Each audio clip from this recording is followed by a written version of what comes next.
link. Any early birds in the room? Welcome, welcome. Yes, sir. I gotta like find a way to post that link. Your Do you, link? Like, do you have a like while we Facebook? on here. Oh yeah. No, I'm saying because I'm on my phone. We just gotta, Oh, I'll back be out of right back. You can still hear me. I'll just be doing that. Yeah, I I just gotta. back out of the screen, the podcast screen real quick and share it on Facebook that way. So, I didn't even post it in the chat, bruh. I'm working on it. I'm working on it. Justin said, "Don't In rush it." life. I'm not Can't trying rush to. My perfection. bad. Nobody's even watching yet. We live? We are. We are live. Talk all the shit about Donald J. Trump that you want. Jeez. That's the big homie. More like creepy Uncle Donnie.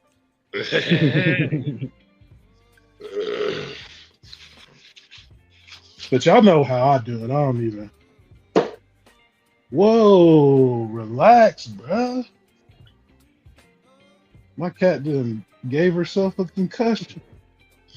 That's what that thump was. Yeah. I was wondering. I was like, "What was that?" We keep hearing like this. So the dog loves to sleep in his little bed in the office, unless my wife's home, then he'll go upstairs. But the cat is the only living thing upstairs, and it sounds like a full-grown human is running up and down the fucking house. What is his fat ass doing? Yeah. I messed up this post. Damn. What'd How you mess it up?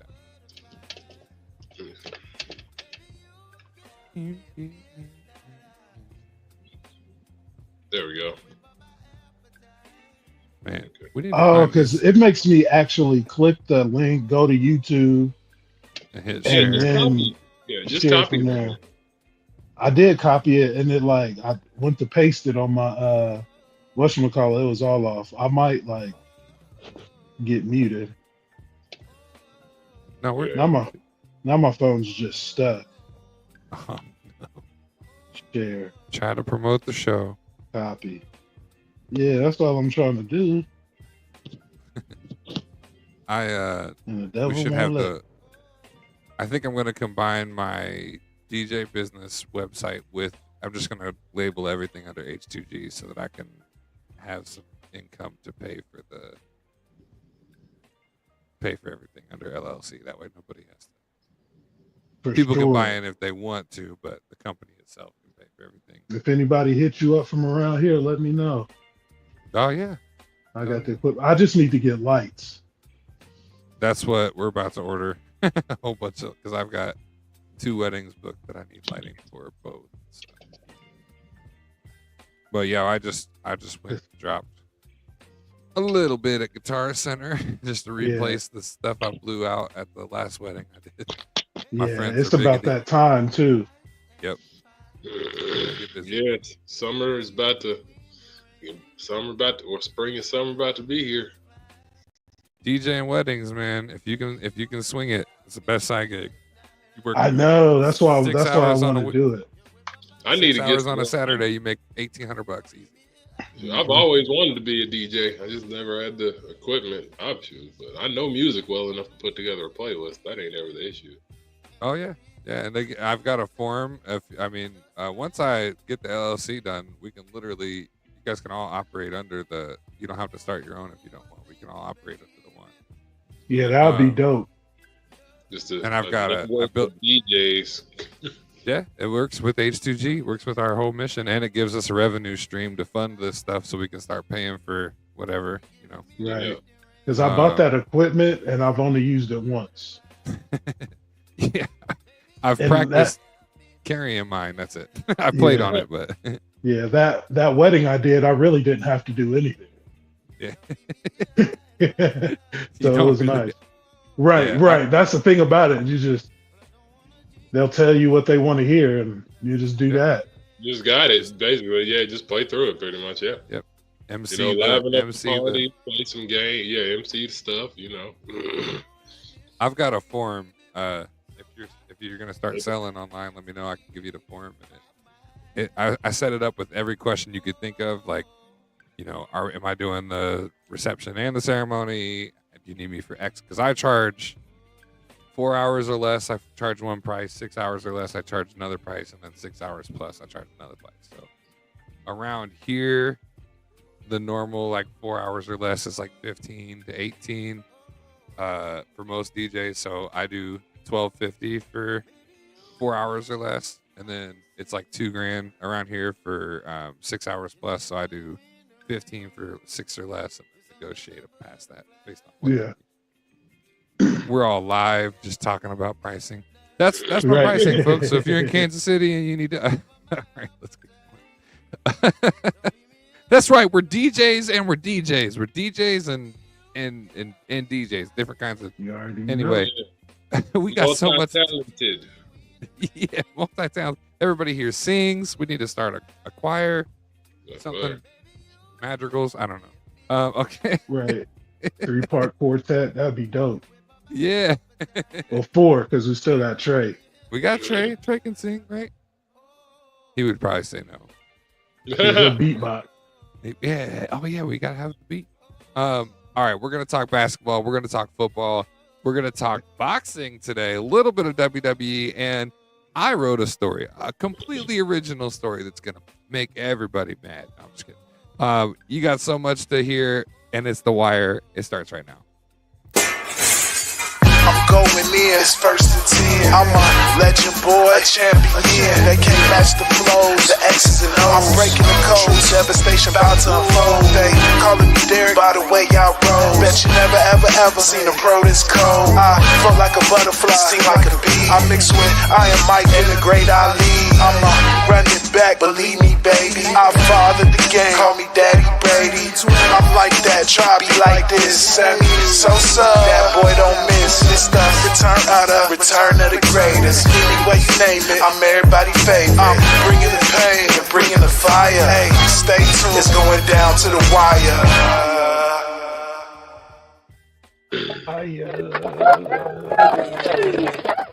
Yeah. There we go. Thank you, in studio audience. We appreciate it. Shut up. Whoa. Yeah. Wow, were the annoying. crowd. Bring in the next one. What's up, everybody? That seems like the country we're living in, right?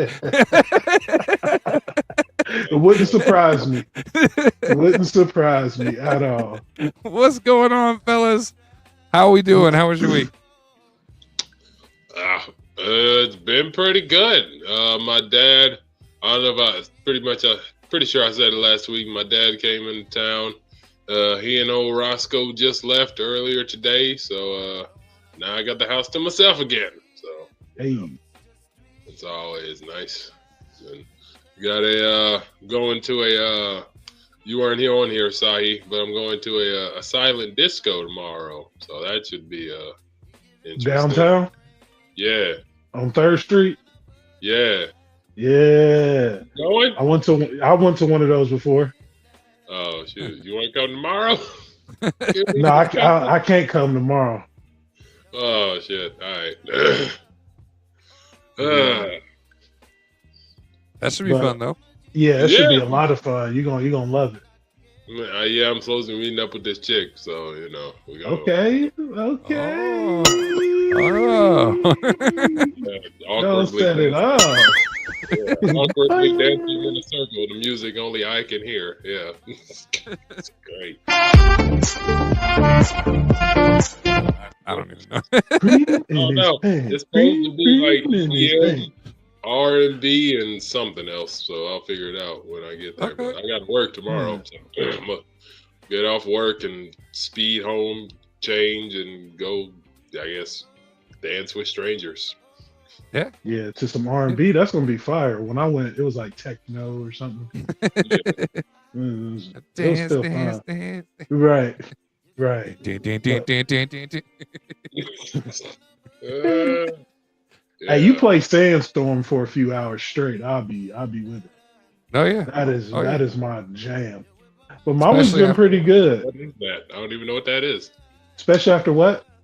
What is Sandstorm? after some encouragement. Yeah. Sandstorm is like the greatest techno song ever made.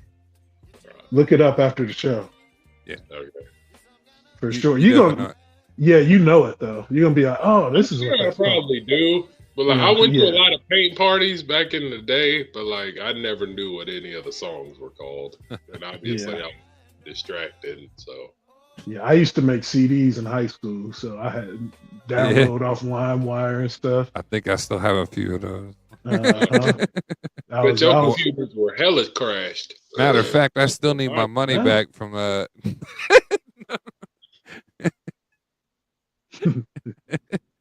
What happened? how I said, matter of fact, I still need my money back from a couple of those. Those non-refundables. Not All sales final. You should have checked the fine print. yeah. Right. I knew something was weird when I could see right through the CD.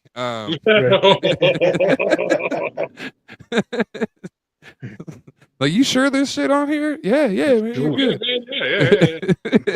30 seconds of a song. Sahi, how was your week? I wasn't bad. My week is over. I took tomorrow off from work. Ooh, Just a PTO day. Need it. So need it. I got out early today. It was nice. My route wasn't bad. So I'm just like, man, I'm living right now. I'm feeling good. I ain't got stress right now. I'm stress free. Hell yeah. He said, I'm feeling like this. Yeah. When you guys do the Sandstorm.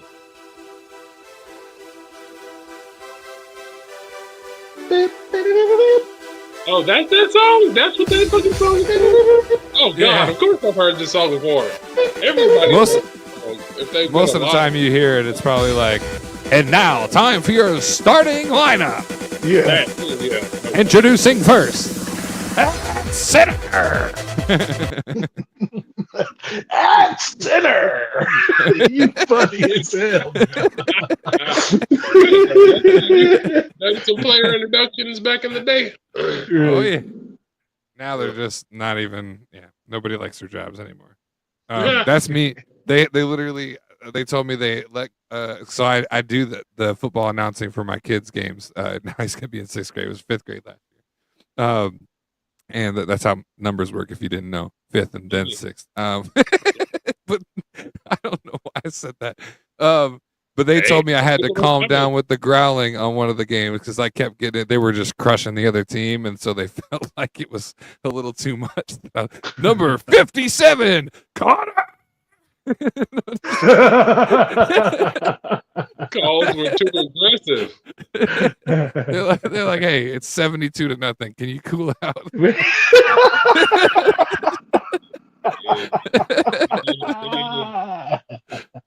These 5th I graders. am weak. These 5th That's graders. hilarious, man. Yeah. Like, this is Uh. 5th grade. Can you dial it back a little, please? You love the Listen. enthusiasm. Listen, Bruce Buffer, What? calm it down. Oh shit. Bruce Buffer. It's Okay. time. Yeah. That's just funny. Oh my god, man! I just made myself short. Okay, hold on one second. Vamp it out. All right, there we go. Oh, So, need some dew white. Jesus. oh shit. Okay, let's get. I don't know what's going on Let's here. reel it in. Let's reel it in. Let's turn it around. Hey. All right, so many could say that KD, Kevin Durant, for those that don't know, is one of the better basketball players of our time, if not all time. And I saw an interesting story this morning, so I wanted to bring it in here. KD, he left OKC after 9 years to chase down a championship and got him in 2019. After winning 2 with Golden State, he headed on down to Brooklyn, or over to Brooklyn, I guess in that case. We covered that very, very deeply over 7 episodes or something like that. So he couldn't get enough of the Brooklyn supposed to be superstars. And after an injury, he played with the Nets all the way through 2023. Now with the Phoenix Suns, who at this season are sitting 27-31. The question I saw this morning that I wanted to bring to you guys is, with the ring hunting that appears to be happening for Kevin Durant since he left Golden State, is he at this point hurting his legacy? What do you think about KD and where he's at now with the Suns and the team? You know, they're sitting 27-31 for the season. Excuse me. It depends on what you define his legacy as. Kevin Durant is not your traditional line up behind me and I'm going to lead you into battle type of guy. He's just not him. He's a show up to work. He's going to do his thing. He's going to hoop and then he's going to go home. And if your reputation is that, you know, one of the greatest scorers of all time, period, then I think he'll be judged, you know, according to that. But if you judge him by, well, he's not that much of a leader, well, he jumped teams, I think that it's fair to weigh how much you weigh the negative versus him being one of the best all-time scorers. For me, I prefer to think of him as one of the best all-time scorers who struggled to find happiness and thought the titles would bring him happiness, but they didn't. And I think he's been looking for that ever since, to be honest. But yeah, I think he'll just go down as one of the best scorers of all time, basically. Everywhere he went, he was a bucket. And he made those teams, well, outside Phoenix, better. What do you think, Sahi? When you reach the bottom, there's only one way you could go but up. You know, there's really only one place for Kevin Durant's legacy to go is up, because it's all the way at the bottom. Ever since he left OKC and he went to join the 73-2 Warriors, people are like, oh, come on. You KD, bro. You just gonna go to the best team? You know what I'm saying? Like, this is what you're doing to get a ring? And ever since he left, the whole time he was at OKC, it was trash. They did go to the Western Conference Finals once. And the finals, they lost. They got LeBron. Well, see, yeah, they made it to the finals. There was nobody else out there, so they won by default. And ever since leaving the Warriors, he ain't done nothing. He was with Kyrie Irving for a time. Who remembers that? I forgot where KD was playing this year. He's in Phoenix. He's Phoenix, yep. Past 2 years, yep. And they trashed. Yeah. 27-31, yeah. It's pretty far shot at this point. Yeah, Kevin Durant isn't a guy that. Hey, guys, he's a very great. Give me 1 second, guys. Give me 1 second. Kevin Durant, he's completely off. Oh, you know what? You know what happened? There's a meeting in my bedroom. What was I going to say? Kevin Durant's not a guy you're going to depend on to win with. He's in the NBA just purely because he's a good basketball player. He can put the ball in the hoop, and he's a freak. But other than that, like we get more out of Kevin Durant on Twitter. Like his online like burner accounts and the way he like talks back to people on social media is bigger. Like has a bigger legacy than his basketball legacy. I'm not even sure Kevin Durant will be Hall of Fame. Oh, definitely really? Definitely not first ballot. Man. Not first ballot at all. At least in my opinion, but I don't really know basketball like that. I don't really watch basketball a ton, just because I used to, Kobe days. Them were my days. I love basketball. I love playing basketball, but I wouldn't want KD on my team. I would want to go against KD. You know what I'm saying? Because I would just talk trash to him, get him out of his game, and it's a wrap. I just stand with my hands up no matter what happens. No, I'm just Just I'm don't not touch even the ball. playing real defense. We just talking trash. I was gonna bring a 10-year-old's opinion into this, but he is shirtless, so we can't do that. We'll get kicked off the air. Yeah, no, we don't need those charges. No, we don't need those charges on top of what Facebook gave us. But you might get a one take if you put a shirt on. We'll put you in for one take and then take you back out. And don't act up like that. Hey. All right. Anyway, we'll move on. Okay. So, and that was not to my kid. That was to the studio audience. Let's bring in the third one. You taking shots at your kid? No, he would beat me up. Okay. Okay. So, breaking news as of Chef D's morning report. Abdul Carter, edge rusher and now former rusher for the edge rusher for the Penn State Nittany Lions, had to write the whole name in there for some reason. I guess I wanted to make myself say that. Has been slated to be highly valued as a first round pick to somebody, So we're gonna kind of crack this nut open and talk about it. But the man himself has actually said that he believes he should be first overall. And then through Shefty this morning, it broke that he did suffer a postseason foot injury or a foot injury that's because of the season, one of the two. Doctors are saying at this time that surgery is not advised. So it looks like he's going to be able to recover on his own. If he does have surgery, the recovery time is 8 weeks. So we're not going to dive too crazy into injury implications because I think it sounds like it's relatively unserious. And there's more than 8 weeks between now and when he needs to be up and running. So skipping past the implications of, just sit down for a minute. Got to get to a story to have a take. Eager young broadcaster in the studio.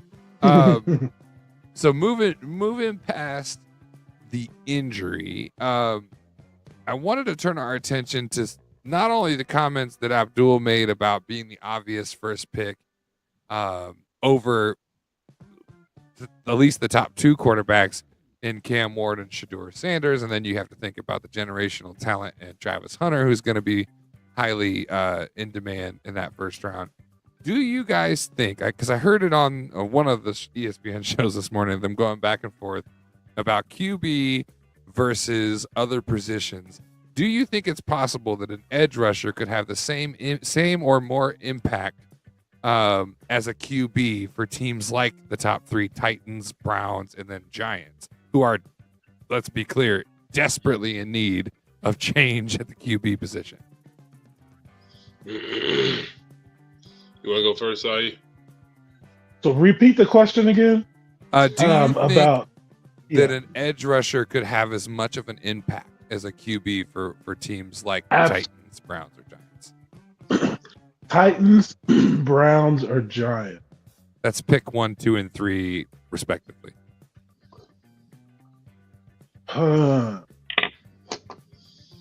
Absolutely. Edge rushers will turn your defense around.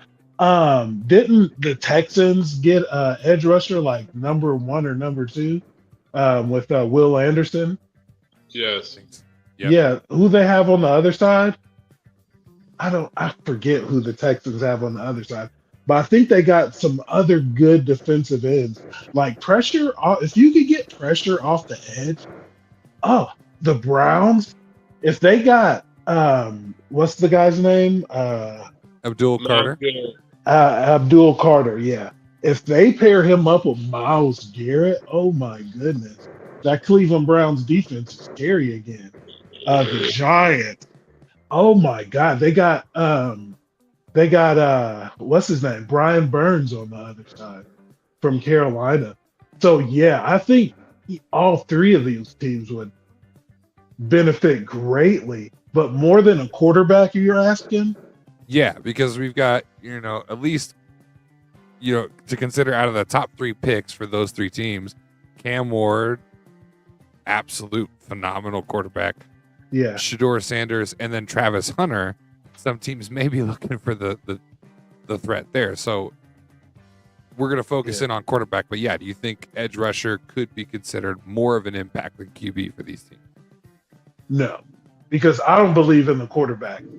The answer would be yes then, because I think the edge rusher would do a lot more good than the quarterbacks coming out. I don't like quarterbacks coming out, especially for the Browns, the Titans, or the Giants. I don't like a rookie quarterback coming out and being the starter day one. You know, it's rare that happens. You're going to point to what the Texans did it with C.J. Stroud, and the Washington Redskins did it this year. But like I said, the Texans were a team I mentioned that got great defensive edge help. They've got good defense. The Washington Redskins, great defensive line.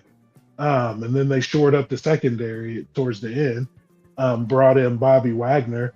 And Jalen Daniels was able to shine because of Coach. They went for it all the time on fourth down.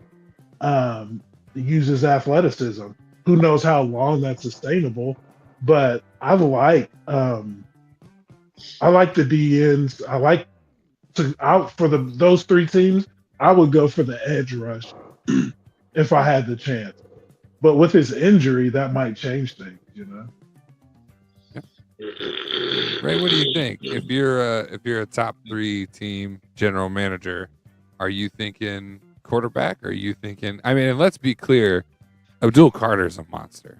He just shred through offensive lines, specifically this season. Even the national championship, the Ohio State Buckeyes had that issue keeping them contained. So, what do you think? Well, I don't. The Giants don't need pass rushers because they have, like Ty mentioned, Brian Burns and Kayvon Thibodeau. I think he will make the most sense to the Browns, especially if they trade away Myles Garrett. They're going to need another defensive end.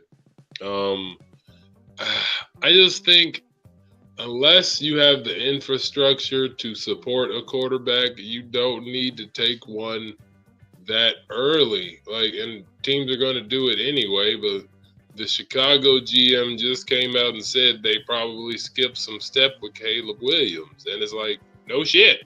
You put some receivers out there, but you didn't have an offensive line or running game to protect him, you know? So it's like, there are things that need to be in place for, any quarterback to have a chance to succeed, but for him to have a chance as a rookie, especially, you need either a special guy like a Jaden Daniels, like a Justin Herbert, like a C.J. Stroud, or you need basically to foolproof the situation so where all he has to do is execute. You know what I mean? I think if one of the quarterbacks goes to Cleveland, I think they'll have some success, but they need a veteran to back them up. But the only place I think he can have a real quarterback-like impact would be Cleveland, because I don't think it makes sense for Tennessee to draft a quarterback that high after they drafted Will Levis. Will Levis is he's a bazooka that needs to learn how to be a silenced pistol, basically. So I think you bring in a veteran, show him how to do it, and then you go from there. But Abdul Carter would fit best to me in Cleveland. I think Aaron Rodgers looked better in blue than black and gold anyway. He could go up there. I don't know if him being in New York again is going to be good for him. That media market has kind of brought out the worst in him. I don't think he'll have the discipline for Pittsburgh. We talked about this. We already did this story. Come on if you're coming on. All right. So in other news, in the Kansas City pickleball circuit, a young man has been establishing himself, playing into his first couple of doubles matches, 3 doubles matches, and got a win over veteran players yesterday, but then suffered 2 losses to yours truly today. Bringing in Jacob Beercolder on the. So we're not here to talk about pickleball. What you're going to talk about is if you were the GM for one of the top 3 teams in the draft, Titans, and then the Browns, and then the Giants, are you going to take a quarterback, knowing that there's Cam Ward, and knowing that there's Shedeur Sanders, or are you going to lean into the top edge rusher in the draft, Abdul Carter, to get a stronger defensive end? Edge rusher. Found on that. Yeah, you Defense got to wins back up. championships. Thank you, Jacob, for coming on. Oh, okay. Yeah. Yeah. Yeah. So you guys, He was like, there's nothing left to say. There's the obvious answer is edge rusher. Drop the mic. don't drop this mic. Yeah. I got a cheap one. Drop somewhere. Okay. All right. So, backup question to this is, if we can run down the top 3 if you guys want. I just wrote down Titans number 1 pick. What do you think the Titans should do? What do you think their focus should be coming into this? I think impact player, to be honest. I mean, like, yeah, you can go with the pass rusher, like I said, but Travis Hunter, to me, like, it doesn't matter which position you put him at. You know, I saw some crazy stat where most position players, they play around 75 snaps a game. And because he played both ways, he played about 115. So he was basically playing a game and a half every single game.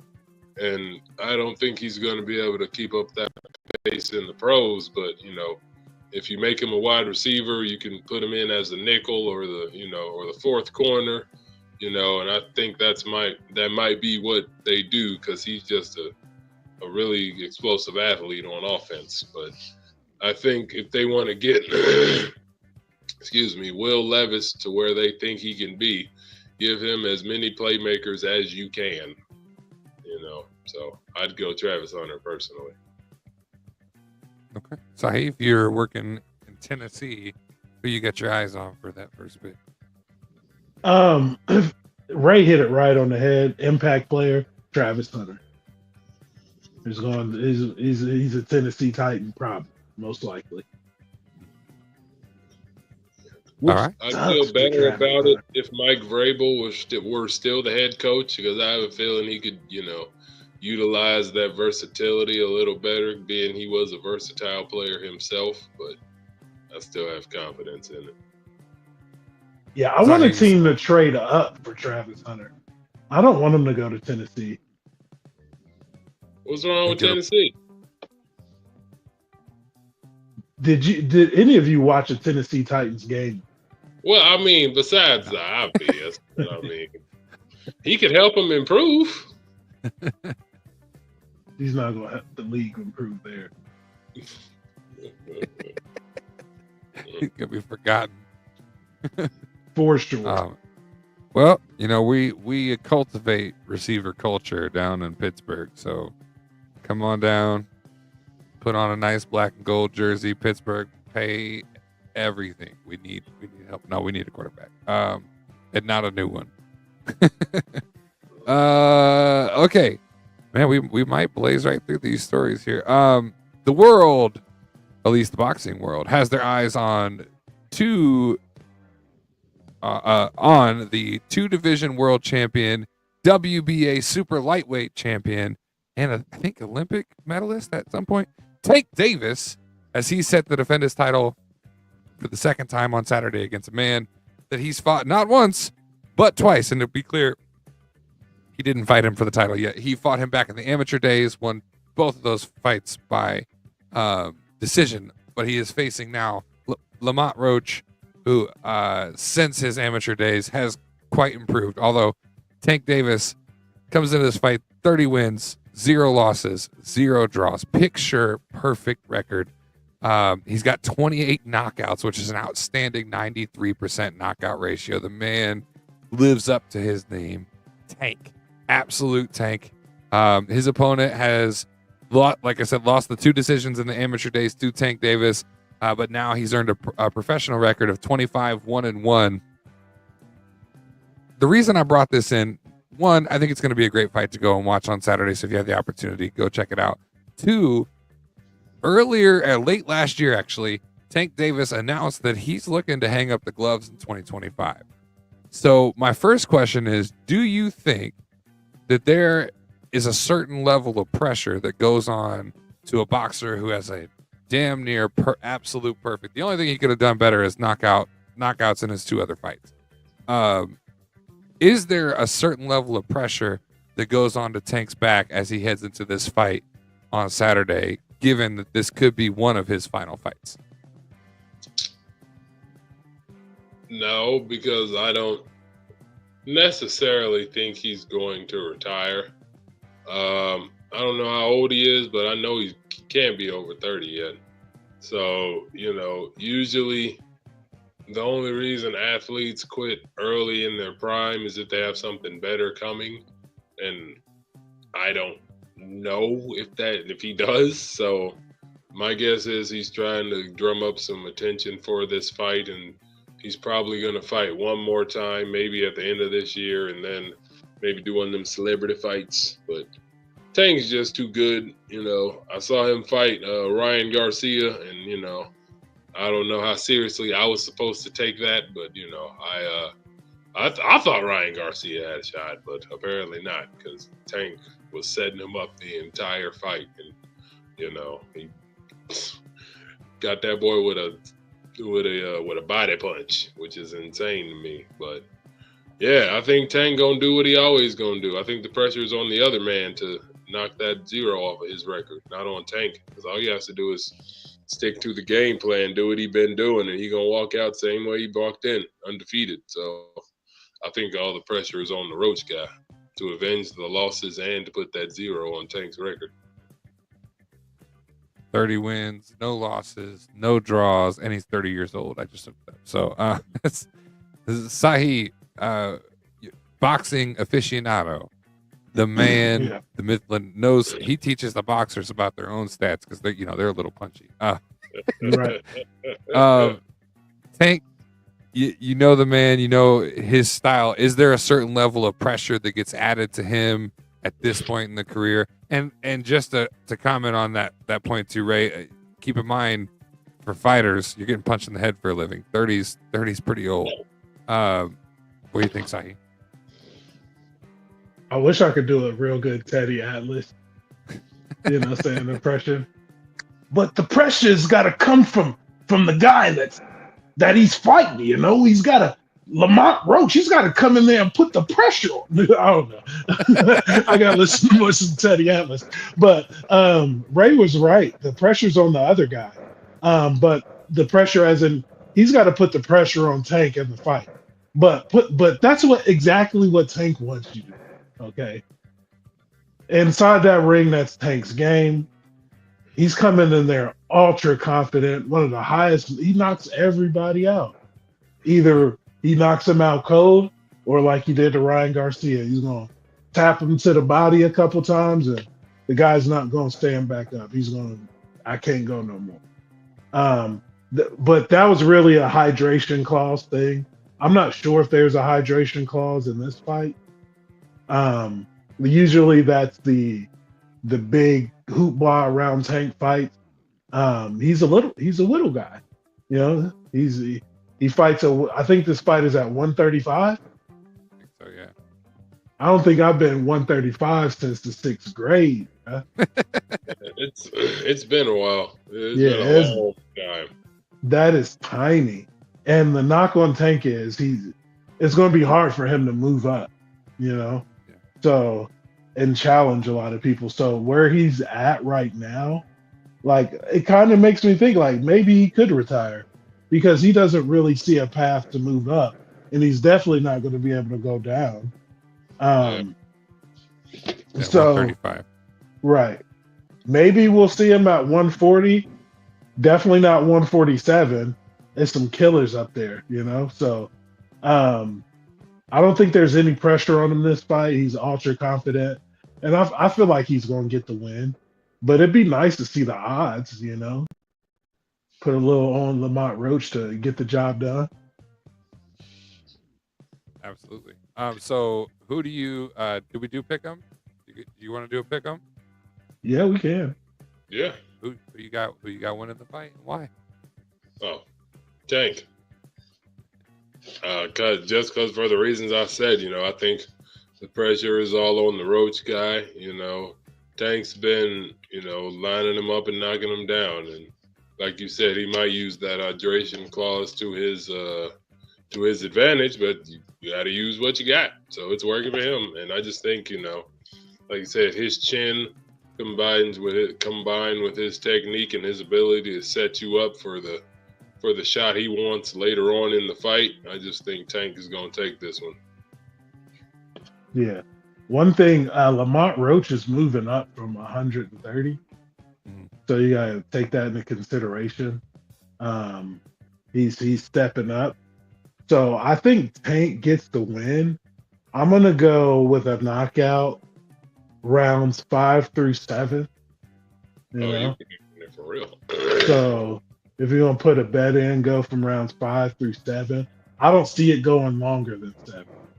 So we'll see. If Lamont Roach is going to have to be in there ducking and dodging. And I don't think he's going to do that. I think he's going to go in there with a point to prove and try to slug it out. So it might be an early night. Yeah, it's probably a bad idea.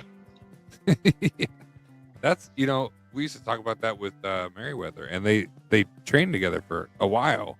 I think they had a falling out, but that Merriweather was just so freaking calculated. You guys go in there and try to pound it out, and he's just going to wait for that opportunity and make it work. And if not, he can sit there all night and score the points he needs. So Yep.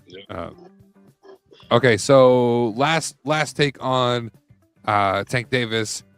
Lots of talk from other locker rooms. A lot of people that want to get in on his last fight or get an opportunity. Is there a fighter in the 135 range or close enough that they could get there that you would like to see Tank Davis take on for potentially to raise point his last fight of his career? Well, the one more fight this year if he's actually retired. Sahi, you got somebody? If it's not Shakur Stevenson, I really like Keyshawn Davis. But other than that, no. There's not a lot of guys. There's the guy from across many waters, Inoue. He's a big guy, like in boxing coming up, but I think he's a couple weight classes under. He might be 120, 125. So for them to fight, it would be a little while. And that would be one of the biggest fights. It's kind of like Manny Pacquiao, Floyd Mayweather kind of thing. Because Inoue's got a whole country behind him.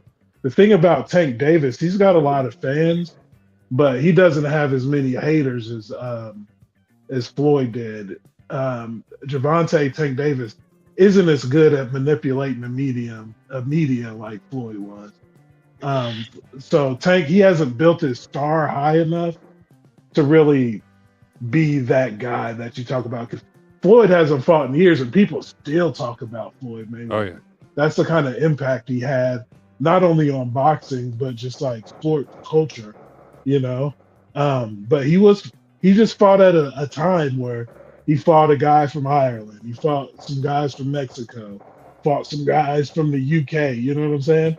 And these are fighters that have Philippines. These are guys that have countries behind them and big markets. And you know what I'm saying? And he was able to build that by teetering the line of being disrespectful and cocky and also being ultra talented and good. But in boxing today, like there was a great card last week, Bivol and Beterbiev. I think boxing as a whole is getting better and coming back as a sport. There's a lot more fighters fighting and bigger, and people are going to start to know these names here in the next coming years. Boxing is coming back very, very strong, in my opinion. Maybe that's the solution, Jake Paul. If you want to prove yourself, maybe you're a step closer. If you go down like 6 weight classes, 7 weight. Yeah. Fight Tank. You don't even have to lose the weight. I bet he would still take the fight, and honestly, I bet he'd still win. For sure. Tear him up. But yeah, fight somebody for real. No, sweet. Well, I appreciate you guys going on that. We haven't talked boxing in a long while. Probably Jake Paul last time we talked about it. Yeah. Paul George has a podcast. You guys know that? Yes. I'm sure he does. Yeah, I'm sure. Sure he does. Everybody does. That's why we can't get any money. You do. So he went on his podcast this past week or this week and said that he's going to be taking a break. He wants to take a pause and focus on his body, focus on his play, focus on his passion. 76ers right now are sitting at 12th overall in the East. They've got a 20-38 record. First question, do you feel that Paul George stating it that way, we're not going to question whether or not he has the right to step down from podcasting? Sure, of course you do. Do you feel that stating it as I'm going to take a break to focus on my game and on my body, is this admitting to complacency given that his team is where they are? Is this him saying I've been more focused on this distraction than the game? No. Oh, go ahead, Ty. Oh, you go ahead. You started. I was going to say, I think it's removing the excuse people are going to use for why he's playing so badly. Like, I saw some stat online where he's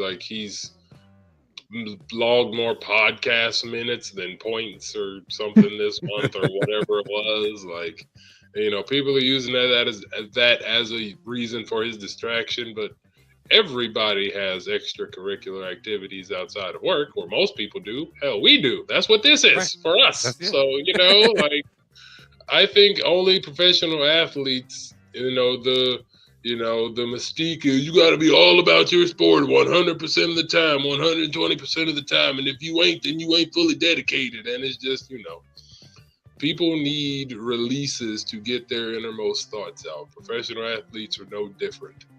I just think this is a reason to get people to get that excuse out of people's mouths. I don't think it's going to help because they're so far back and injuries have just killed them, but good on him for removing that excuse. Yeah. Sorry. I know I've been on record saying I don't watch much NBA. And this is one of the reasons why. You got somebody in the NBA, okay, making so much money to play basketball. Like, what do you give about a podcast in the first place? You know what I'm saying? You trained your whole life to play basketball. It's thousands, millions of people that wish they could be where you're at. And you're talking about it just shows you take what you got for granted. You know what I'm saying? To be like, oh, I gotta refocus on basketball and my health and my team. I'm gonna step away from the podcast. It feel like your podcast is first and you're just doing basketball on the side. Like, I don't even know you got a podcast, bro. You could have been like, I'm trying to watch you play the game and like get buckets and win championships, bro. Like, I just do not like the mentality of the NBA whatsoever. It's like, it's not a team. It's all about me. You know what I'm saying? It's like, put the team first, man. They paying you millions of dollars to sit on the bench and be injured all the time. Like, that's Paul George. I like Paul George for back in like what, 2011, 2012. He helped me win a championship in NBA 2K. You know what I'm saying? But I don't know, man. I don't like that. I hate it. This will probably make you itch a little bit, but just Ray, I want to see if this number changes your take at all. For this year, Paul George's salary is $49,205,800. That's a God damn. Yeah, get your ass out on the court. Fuck your podcast, nigga. You know me. I try to be diplomatic, but shit, son. You paid $50 million. If you're getting paid $50 million, you can take it. You can sit down until the season's over, my guy, or at least do it once a week, like weekly recaps of the season or something. But like, yeah, 50 mil. Yeah, I need you to be 99.99999. Because God, that's a lot. We used to play in the park for free all day for nothing. Right. 50 mil, Like, but not crazy. Like, it's just like the self-awareness. Like, okay, you could say you're stepping down from the podcast, but don't say it's to refocus on basketball and your body and your health and getting your team back on top. Just leave that part out of it. Don't even just say I'm not doing that podcast, and let us speculate why. You know what I'm saying? Just to lay it out there like that. You said what? My bad, I didn't mean to interrupt you. That people are already gonna speculate, like they're already saying, like that's why he's not correct. That's why he's not doing well. So yeah, let them speculate, bro. You ain't got to make yourself look like an idiot, man. I guess, and Paul George, the age-old line from us is, you've got free and public forum here. You are welcome to H2G Radio. Come and defend yourself because we're coming at you. I think what we're saying collectively as a team is $1 million. And who you think you kidnapped, Chelsea Clinton?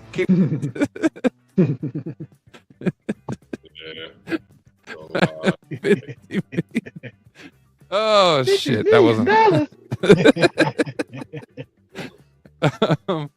Okay, so this is good though. This sets up. This is, and we're gonna be right on time. This is the fifth story. Nice.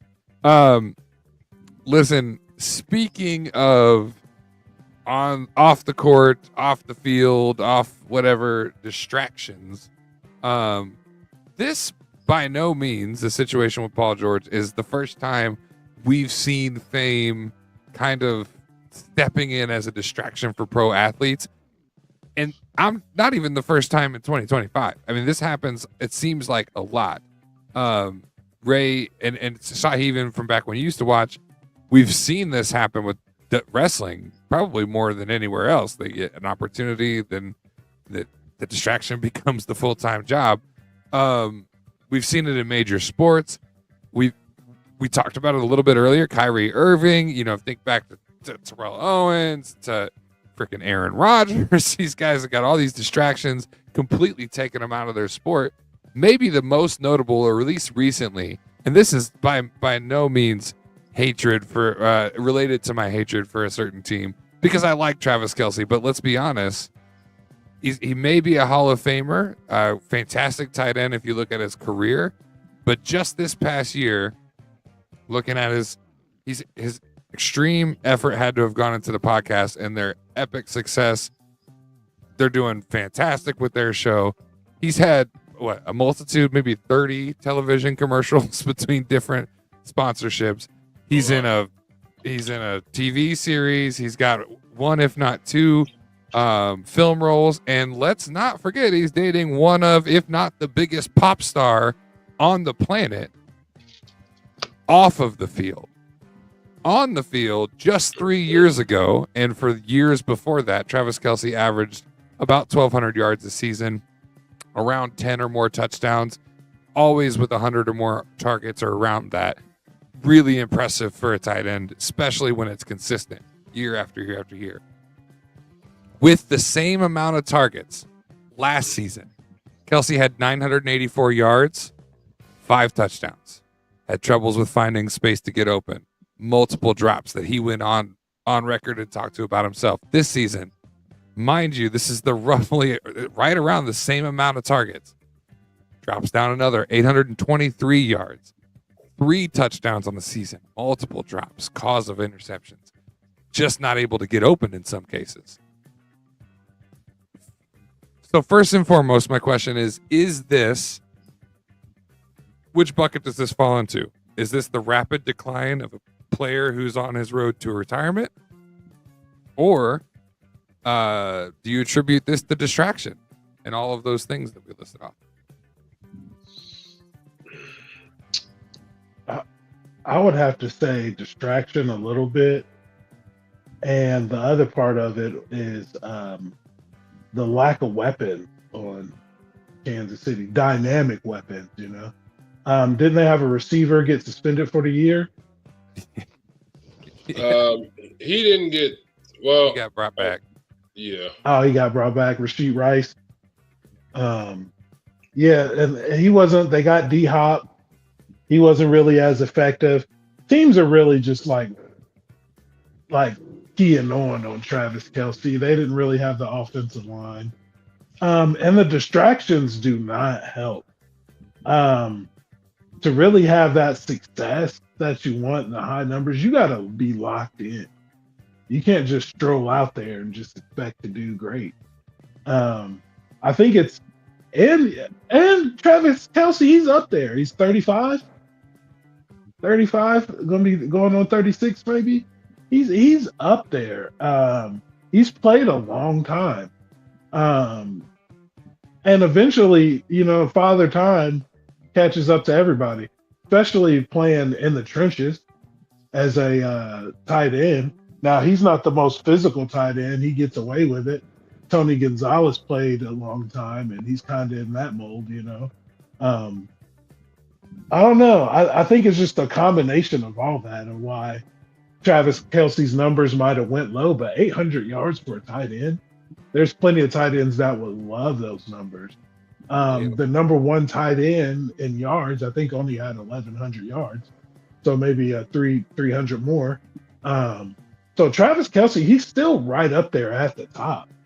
And they were in the Super Bowl once again. So they really had an up and down season, but they always find ways to win. So you got to credit that to him as well. So I think he's ready to come back for another year and help the Kansas City Chiefs get to where they want to be. I think it's a bit of both, to be honest. Travis Kelce, like I said, has a lot, like Sahi said, has a lot going on outside of the field, and people, human beings are human beings, and, distractions can affect you. Again, I don't know if it's the podcast, because the pod, like I say, he was doing well last year, and the podcast was, in the swing. So I just think it's a combination of everything. You know what I mean? So I thought if they had won, he definitely would have retired. But because they didn't, I do think he's going to give it one last crack at it, because the athlete in him doesn't want to go out that way. But I think he and Kansas City fans would be fooling themselves if they said the decline hasn't happened. Because while, like Sahi said, most tight ends in the NFL would love to have 823 yards and 97 catches, that is kind of a down year for him. So, once that downward slope starts, you don't go back up it. You know what I mean? You pretty much just have to get out before you just wind up at the bottom as a professional athlete. So I think this last year is definitely going to be his last, regardless of whether Kansas City wins a chip or not. Oh, yeah. We're definitely at some point going to get into whether or not they can revive it again. Okay, so moving on from Travis Kelce, but just thinking about how much this has happened over the course of history of sports, what can sports organizations do, and what do you think would be fair to do? Sahi, to your point with NBA, this happens all the time. We've got a lot of prima donna or diva type people who are really kind of making decisions for themselves and not for the teams. We've also seen it in the NFL. We've seen situations like this where you get overly famous and now you've got like a part-time job as a Hollywood actor and a part-time job as an NFL football player. when really you're paying millions of dollars to be a full-time football player. Same thing with, we talk about this from wrestling perspective. You've got guys that are in the limelight all the time. John Cena, we talked about him last week. There's a couple of reasons why this man's got to retire. He's one of the few that's been able to maintain a pretty consistent run with WWE that's grueling 52 weeks out of the year, and a Hollywood career. We saw The Rock leave. Everybody hated him for a long time. He left because he saw the money elsewhere. He was distracted. So this affects performing arts, sports. What do they call that? Sports entertainment, and regular sports. What could these organizations do, or what could the leagues do? Where do you think? Who do you think should or could step in and mitigate against the risk of losing quality of play to some of these off-field court distractions?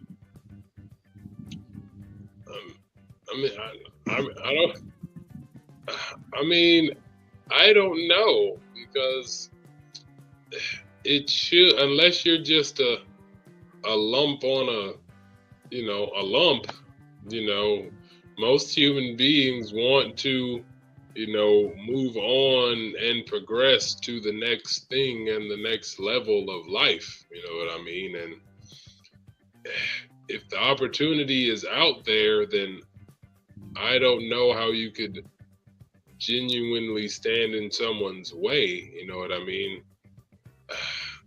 You can only, I guess, make things easier for so long, you know what I mean, before people are going to be people, you know what I mean? But I think it's, if you look at it through a negative lens, like it's taking away from something, then, I think that's doing a disservice to those other people pursuing other side dreams, and as far as, like you said, sports entertainment part of it, like there's always going to be other wrestlers. It's just got to write the stories to make it fit. And as far as the NFL goes, like, I think the coverage surrounding the extracurriculars are, more impactful than the actual extracurriculars themselves. You know what I mean? Because, like, again, it's just things people do outside of their job. You know what I mean? Everybody has hobbies. It's just sometimes for athletes, they're put on display. So that's just all thing. That's just it. I don't know if there needs to be anything to be done. It's just, unless you want people to just not have any fun outside of work, which I'm not that type of sports fan personally. Oh, totally feel it. Yeah, I mean, people got to be people. Sahi, do you feel the same way, or do you feel like millions of dollars buys exclusivity? Tunnel vision. In certain cases, like the NFL, I feel like loves the extracurricular stuff because it just grows awareness of the game and just brings more people to the athletes. The NBA, I feel like, should be like exclusive because there's only 5 players on the court. But it's a players' league, so nobody gets to tell the players what to do. And the players are really failing the NBA. Like boxing and UFC, the extracurriculars are needed to just grow the fighters brand. Baseball, you don't really hear a whole lot, but Derek Jeter, didn't he date J-Lo at some point? So I think baseball, Ohtani and the gambling thing, they probably don't love it, but it just brings more attention to the game. So I think it's on a case-by-case basis. Some sports I feel like could do better than others with it, except basketball. I just hate basketball. I don't hate basketball. I hate the NBA. Don't hate on basketball, man. Right. Watch women's basketball. It's electrifying. Okay. Well, then, counter question just for you, Sahi, since that's the way you feel. Do you feel that the Giselle situation had a massive impact on Tom Brady's ability to get you another championship before he retired?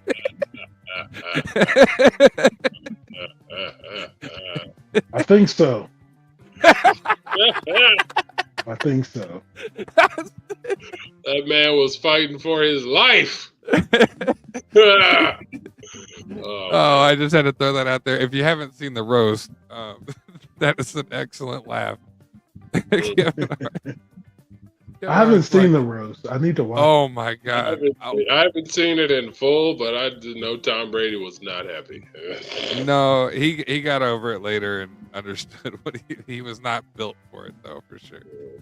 I think Kevin Hart My said kids something. here. Like, Nobody cares about your kids, Tom Brady. Nobody cares. he's like, how brave of you, man! I think it's great to leave a wife and 2 kids behind to go 7-12.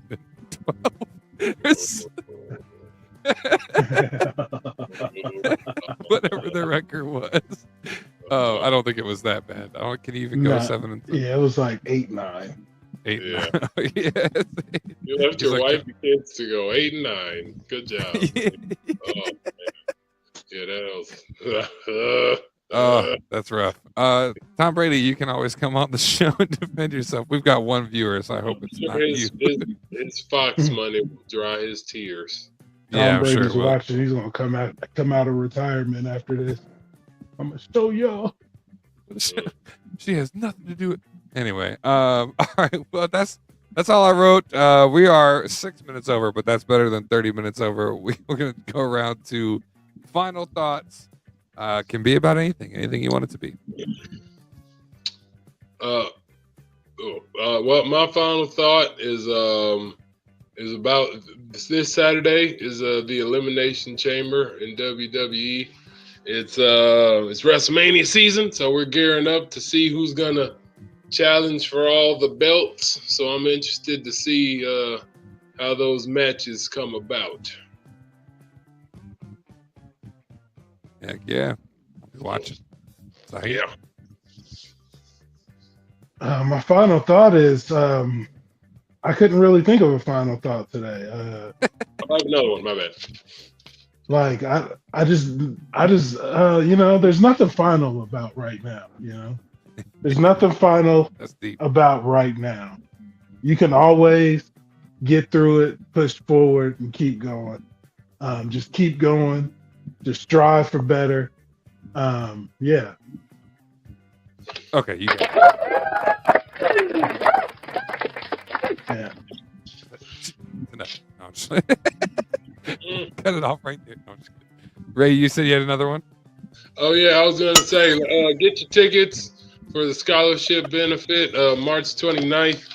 Sahi's gonna be DJing. I'm gonna be singing and a bunch of other things. I've got a choir performing. Got a jazz singer, world renowned, that's coming. So raising $1,000 for a book scholarship. So should be a good time. So get your Where is ticket. it? It is downtown at the library on 3rd Street, March 29th. Starts at 6:30. Downtown where? Downtown Dayton, Ohio. There we Excuse go. me. Appreciate it, Saeed. Downtown Dayton, Ohio. At the library on 3rd Street. If you need tickets, you can hit me up in my DM on either Facebook or Instagram.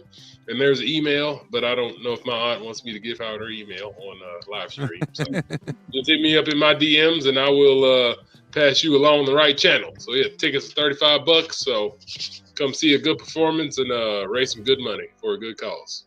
Let's get it. Yeah, that's a steal. $35 for a concert, all that going on. Heck, Oh yeah. I need a fast travel situation. They need to figure it out. It's been in video games for years. Yeah. All right, what's the cat's final thoughts? Say something, Mina. Trying to get away. He I'm out. doesn't want to be on camera. Man, I went deep last week, didn't I? We don't have to go crazy this week. Hey, just oh shit. I'm tired. That's my final thoughts. No, go find something that you haven't done before that might be fun and just give it a shot. The weather's taking a turn. There's a lot of shit going on everywhere, so you got to find something that makes you laugh, makes you have a good time. I've been trying out pickleball. It turns out pickleball is pretty freaking fun. So, and it's most of the time free. I don't know. There's like 17 different spots to play it with no charge here. So, Nice. go and find you something that's not going to cost you a lot, or hey, you maybe going through a divorce or something. Spend all your money on Ray. Yeah, No, just kidding. But yeah. Have fun, live, laugh, love like it's your last. Do that thing. We'll be That's back it. next week. If you want to get involved, hit us up. Otherwise, stay classy, you fuckers. Motherfuckers. Konnichiwa. Workers. I was going to complete that statement.